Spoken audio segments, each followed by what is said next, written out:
What's up, everybody? This is the Act Man here, and today I'm going to be talking about what I disliked in the Bungie Halo games. Wait, what? Is that what I'm doing today? Really? Well, alright, let's get into it. So basically, I've done my fair share of criticizing the current Halo games, and although on some rare occasions I do criticize the Bungie games, I mostly don't do that simply because I haven't made a video based around that. So that's what this video is. Halo Combat Evolved. While I honestly love this game to death, and have played the campaign so much to the point where I have the entire layout of every map completely memorized, there are a couple of things I don't like about it. For one, the pistol always seemed a bit too overpowered. Now I know there's some hardcore fans out there that think it's perfect, but honestly if the pistol was just a 4-shot kill, I think the game would be a bit more better and balanced overall. At least in the MCC version, the pistol is much better than it was on the original Xbox, which brings up some balancing problems that weren't present on the original. Now in the campaign, some of the levels are a bit repetitive, and the library is a total grind fest on Legendary. Though in my opinion, those aren't huge flaws, because the levels don't drag on for a ridiculous amount of time, and anytime the layouts were recycled, there were always different encounters within each one. But that still doesn't excuse how repetitive it can be sometimes. A small thing is that on Legendary, I don't think the hunters should die with one pistol shot. On lower difficulties this is fine, but Legendary's supposed to be legendary. And if you know what you're doing, the hunters are more or less a nuisance and a mini-boss, because there's always going to be some type of sniper or pistol in the levels in which you fight them. Another thing that may be constant across all of Bungie's Halo games was the goddamn veto button, where anybody could delay the game by simply mashing the X button. While it was funny as fuck if you went through the trials of system linking Xboxes to play with 7 or more friends, only to have one dickhead constantly mash X, it was a pain in the ass sometimes. Yes, I was that guy who just wanted to play the game. So while I would have liked a nerfed pistol, a more unique layout and design of some of the areas of the campaign levels, harder hunters on Legendary, and the removal of that goddamn veto button, those are really the only gripes I have with it. In my eyes, it's a timeless classic that was made on a console nobody knew would flop or succeed. It started the franchise in the first place, and because of this, I can't be too hard on it.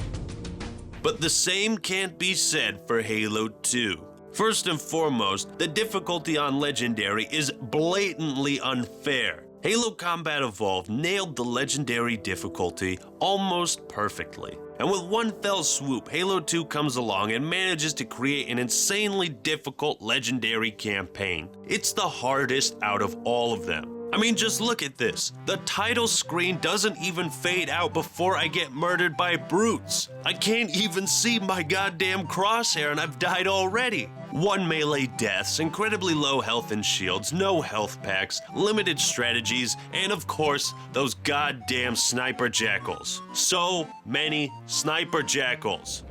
Alright, I'll kill this guy, I'll shoot that guy, and oh shit, oh god damn it.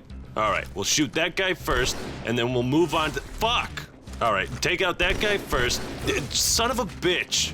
Aside from that, the level design feels a bit more enclosed and linear than Halo 1 did. I wouldn't call it bad, it's just not an improvement upon the original. Halo 2 has a plethora of areas where you fight off waves of enemies in order to proceed, which can be very monotonous on Legendary when you die once and have to do it all over again. Now Halo 1 had some sections like this too, but the Legendary difficulty was much more fair and would provide you with overshields, health packs, all sorts of stuff.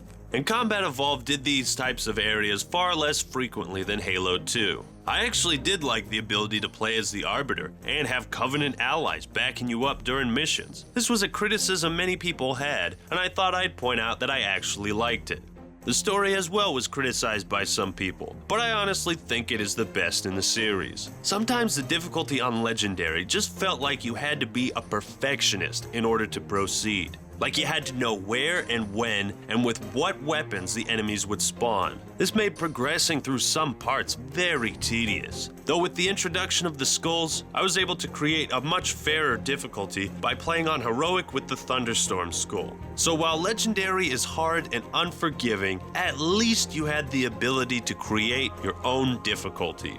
Though it was a pain in the ass because you actually had to find them on Legendary first. On the multiplayer side of things, I really dislike the button combos and exploits. Though I realize as it creates a skill gap and many people enjoy this, I could never get these combos down playing as a kid on the OG Xbox. It always felt like people that could use them were insanely better than those that couldn't. Even to this day, I choose not to use them in MCC because they're difficult for me to do, and I simply prefer playing without them.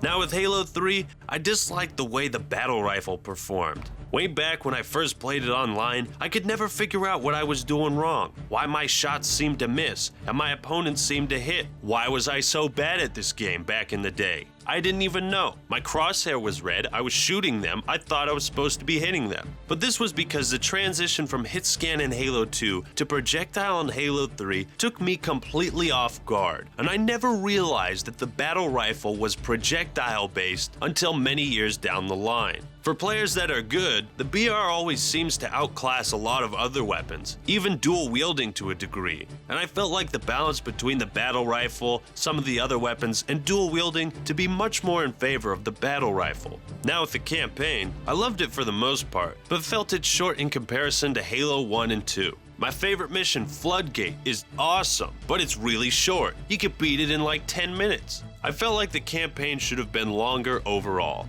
Another thing that irritates me about the campaign is how the voice actors for Miranda and Truth were changed in between Halo 2 and 3. They're not bad voice actors, I just feel like it lacks consistency.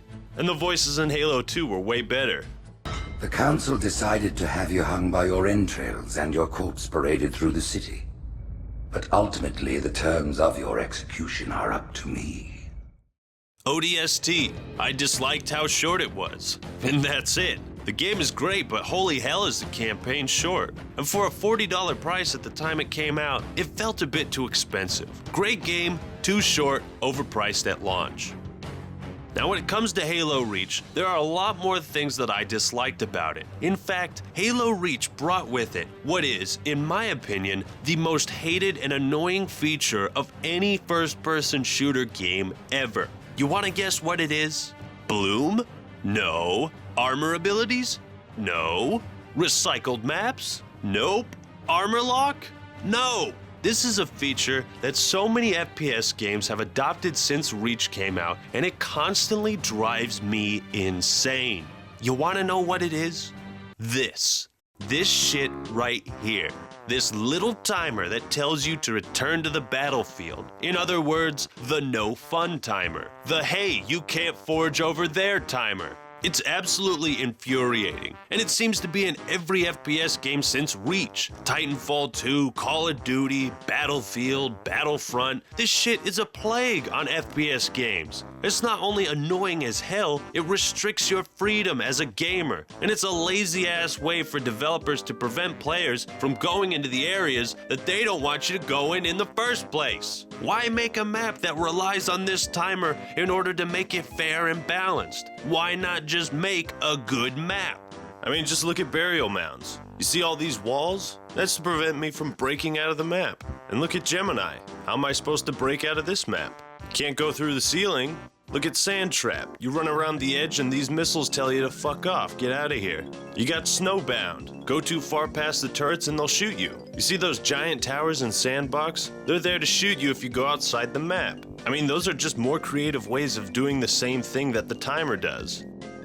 Sure, there were invisible barriers, but that's much better than being able to walk into an area, think you're gonna be able to explore it, only to have this bullshit timer pop up, make the screen turn red, and fucking kill you!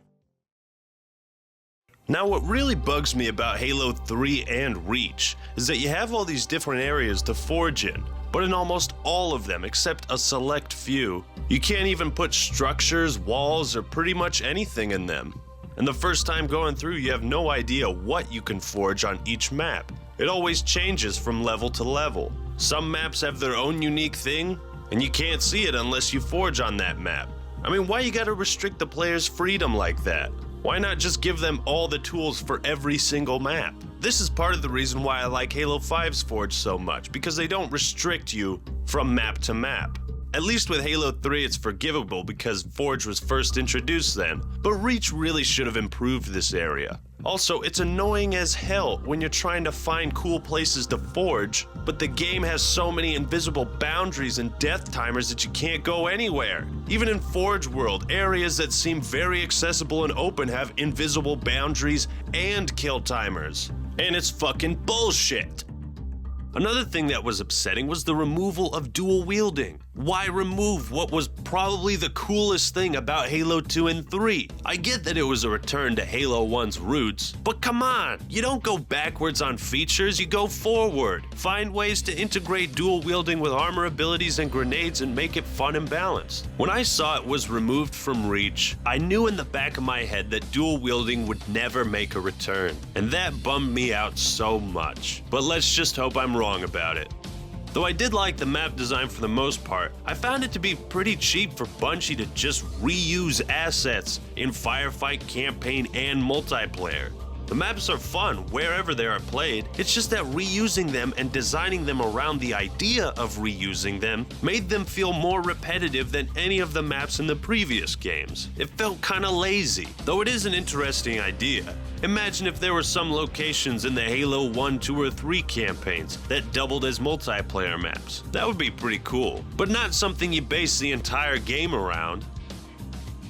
While I don't dislike Halo Reach's multiplayer, I dislike the fact that it wasn't more traditional like the original trilogy. It would have been great for a spin-off, but Reach was a sequel prequel to Halo 3, and it should have built on that formula rather than changing it. Now in the campaign, you know I love the story, but the one thing I absolutely hate about it is the melee system. And of course I'm talking about Legendary difficulty. Now Halo 1 and 3 got it perfect. You take a melee hit and you keep on fighting. Halo 2 has a one melee death system, but it is very dodgeable. Now Halo Reach has the most bullshit one-hit melee death system you've ever seen. You can't even see the animation before you're dead. And this really sucks some of the fun out of those close-range encounters on Legendary. Another thing is how Reach seemed to remove more vehicles than it added, which, similar to dual wielding, pissed me off. Because it was like they added some super great things, the Revenant and the Falcon, but then they removed a lot of great things. What happened to the Spectre, the Prowler, the Chopper, the AA Wraiths, the Scout Hog where you could put like 5 people in it, the Hornet? Why couldn't Halo Reach have these things in addition to the new stuff? In multiplayer, the removal of bleed through caused some problems and introduced the gameplay mechanic of sprinting in for a double melee kill, and I think Halo 3 did it better where meleeing someone that had taken damage to their shields would affect their health as well. Now with Bloom, I got mixed feelings about it, because I feel like it works well with the DMR in the way that you have to pace your shots and not just spam it, but at the same time it's a pretty annoying mechanic. Similar to the randomness of the BR spread in Halo 3. Maybe it wasn't the best route to take, but I certainly prefer the DMR in Reach to the DMR in Halo 4 and 5, because in that you just spam it and there's no strategy or thought. Now, the biggest problem is of course motherfucking armor lock. This armor ability was the bane of my existence every time I played this game. I get the idea of it, being able to turn to stone. It's a neat concept in theory, but in gameplay it just slows everything down. It brings the encounter to a crushing halt, and it feels super unfair when you've been blasting this guy and then he just gets a get out of jail free card. And before it was nerfed, good God, it was terrible. In my group of friends, our consensus on Reach is this: it's a great game, but fuck armor lock. So overall, I think Bungie's Halo games are pretty dang good. I love them all to death. They're a part of the reason why I love gaming so much and why I've made videos. Why I love this community of Halo fans that always have something interesting to say about each game. But of course, no game is perfect, and even Bungie's Halo games have their own list of flaws. Despite any and all the things I disliked in each of their games, every one of them was just so good that I'm willing, for the most part, to forgive these things, in favor of simply enjoying the game and having a kick-ass time. Spree. Hail to the king. So what do you think about this video? What are your thoughts or opinions on the things I disliked? Do you have some things that you disliked about Bungie's Halo games? Whatever your thoughts are, post them down in the comment section below. I'm eager to read what you guys have to say. And for those people that say I'm just a bungo fanboy, incapable of criticizing Bungie's sweet, sweet games, well, here you go. I'm sure there are some other things that I might have missed, but these are the problems that sprung to my head. If you enjoyed the video, leave a like and subscribe to the Act Man for more awesome content. Alright everyone, thank you for watching. That's all I've got for today. This is the Act Man signing out. Peace!